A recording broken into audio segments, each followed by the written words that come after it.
সমুদ্রপথে বাংলাদেশ থেকে হজ যাত্রী পাঠানোর ব্যাপারে সৌদি আরব সরকারের কোনো আপত্তি নেই, এমন তথ্য জানিয়েছেন ধর্ম উপদেষ্টা আফম খালিদ হোসেন। বলেন, আগামী হজ মৌসুম থেকেই পরীক্ষামূলকভাবে সমুদ্রপথে হজ যাত্রী পাঠানোর পরিকল্পনা রয়েছে সরকারের।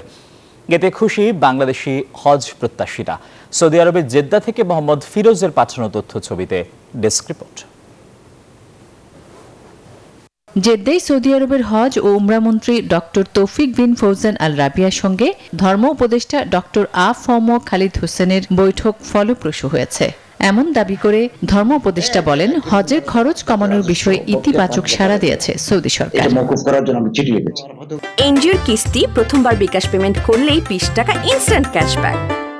সৌদি আরবের জেদ্দায় অবস্থানরত বাংলাদেশের বিভিন্ন গণমাধ্যম কর্মীদের সাথে এক প্রেস ব্রিফিংয়ে এমন দাবি করেন তিনি। জানান, সমুদ্র পথে বাংলাদেশি হজ যাত্রী পাঠানোর প্রস্তাবে সায় মিলেছে রিয়াদের। সমুদ্র পথে জাহাজে করে কিছু হাজি যাতে হজ করতে পারেন এ ব্যাপারে আমরা অনুমতি প্রার্থনা করেছি। তিনি বলেন, এতে আমার কোনো আপত্তি নেই। আগামী হজ মৌসুমে বাংলাদেশ থেকে পরীক্ষামূলকভাবে সমুদ্র পথে জাহাজ যোগে 2-3 হাজার হজ যাত্রী পাঠানোর পরিকল্পনা আছে সরকারের।